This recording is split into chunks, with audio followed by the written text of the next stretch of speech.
welcome. This is a lecture on abolitionists and the debate over slavery in the United States in the years sort of 1820s, 1830s. All right, early abolitionism, abolish, get rid of slavery. And early on, it's definitely inspired by the ideals and the language of the Revolution, and things like all men are created equal, and also the idea that African Americans should be encouraged to return to Africa. And the thinking is that whites and blacks cannot live together. And so you see with early abolitionist movements, things like the American Colonization Society, they hope to free slaves and return them back to Africa.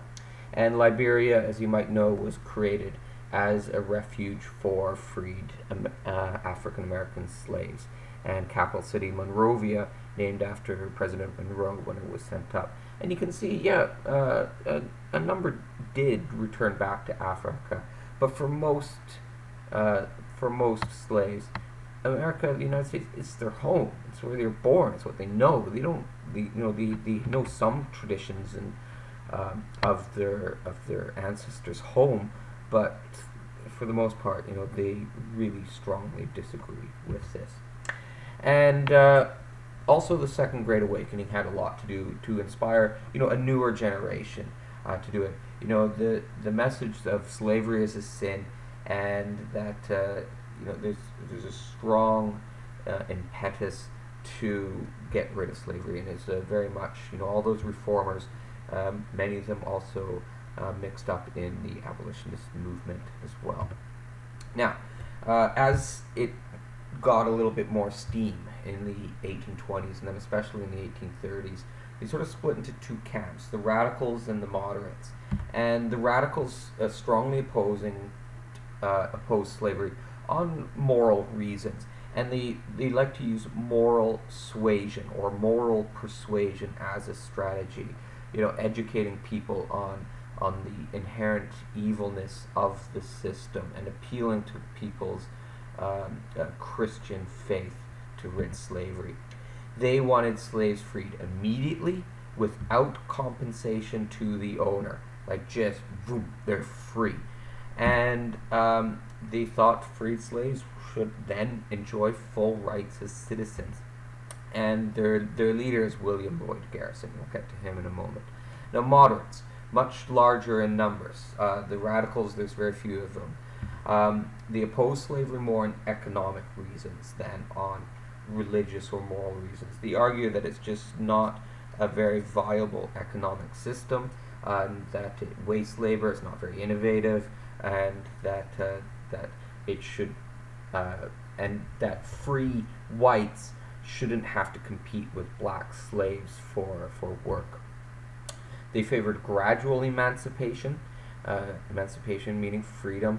So, laws saying that the children of slaves will not be a slave, for example, and that's a way to sort of gradually wean themselves off of this system. They also felt that slaves, once they're freed, the owner, he should be given compensation for his lost capital.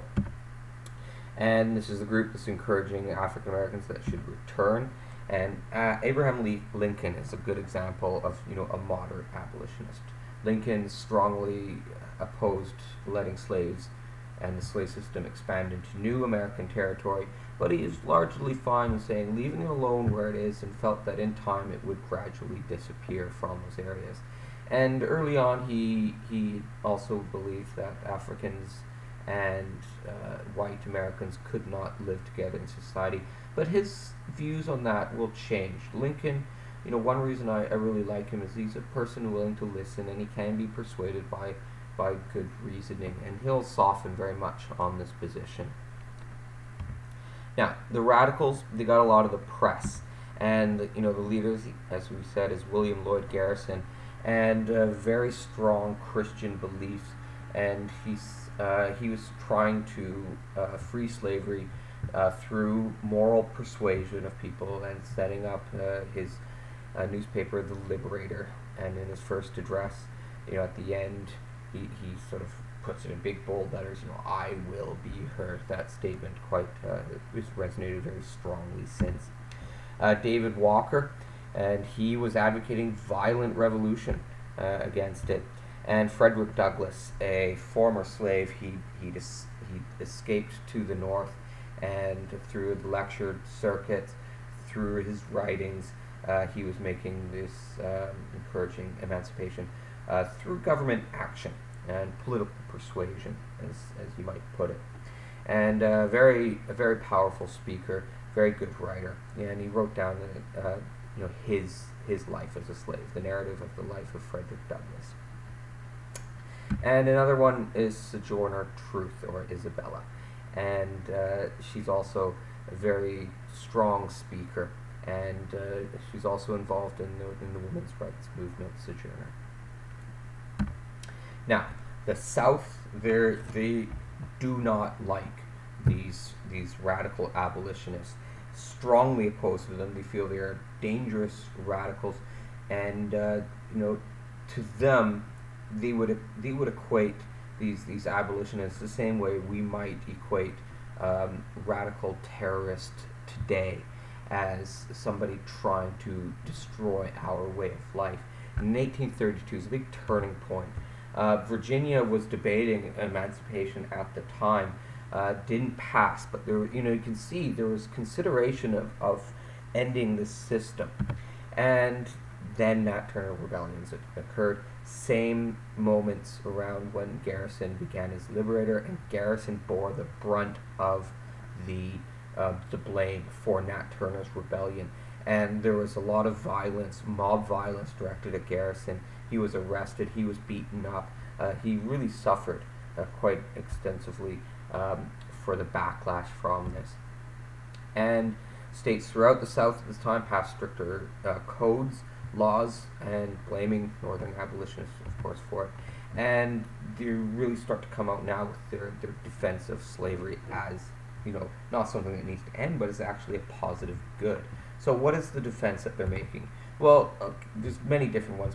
Necessary evil. We can't get rid of it. We need slaves for our economy and our society to continue. And if we freed them, then we're going to have a bunch of free blacks in our society, and we can't have that. So it's necessary to keep them in slavery, even if you can say it's an evil system.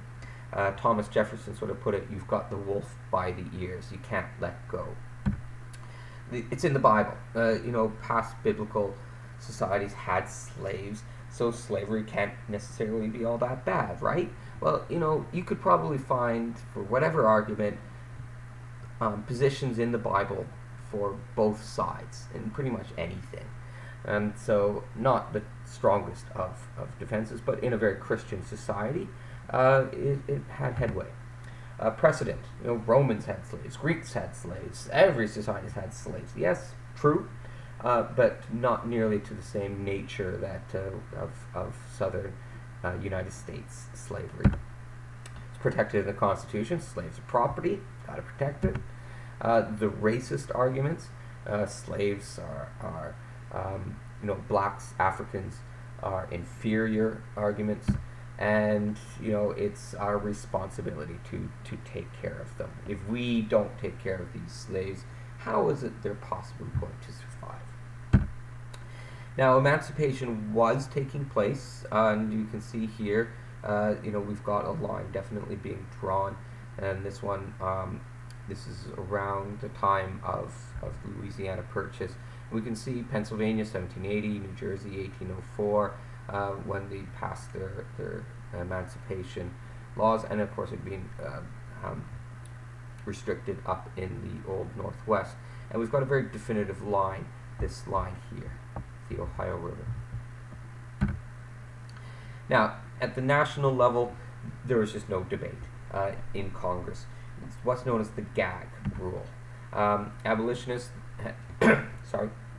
they had one of their strategies was to sort of flood the South and to flood the government with petitions and tracts to end slavery. But we've got something known as the gag rule, a procedural rule that automatically tabled any petitions before Congress and before any debate can happen on that. And yeah, hoping to flood the South with anti-slavery propaganda, and the Southerners deemed this to be sort of incendiary, and post offices in the South refused to deliver it. And a good example, the Postmaster General under Andrew Jackson, who's responsible for the delivery of mail, did not disapprove of this, and sort of said, yeah, to the post offices, just don't deliver this stuff. Just let it sort of sit in the back rooms and toss it away. And if we look at the gag rule, and this is the gag rule, it was resolved, it was passed, that all petitions, memorials, papers teaching the abolition of slaves, or buying, selling, or transferring of slaves in any state, district, or territory of the United States be laid upon the table. So we'll put it down, we'll put it on the table, but without being debated, printed, read, or referenced, and that no further actions whatever shall be had of it. So whenever there's a petition before Congress to debate slavery, they would just procedurally just sort of, okay, put it on the table, and then that's it. There would be no talk of it. And so they've gagged themselves up. Yeah, they don't want to talk about slavery at all in Congress, and there's a lot of money being made off of it. All right, so early abolitionists, in the 1820s, 1830s, the arguments are being made to free slaves. Moral arguments, economic arguments, and arguments are being made, to protect it as well. But in the political arena, nothing's happening at this stage. They just don't want to talk about it. It's just so divisive. So much money is being made on it. Now that's happening in the 1830s, 1840s. But in the late 1840s, the nation is going to expand its territory rapidly. And the issue of whether or not to discuss slavery can no longer be ignored. We must start talking about it. And in the 1850s, the country will be rended apart over this discussion, and in 1860, the Civil War will begin. All right, thank you very much for listening.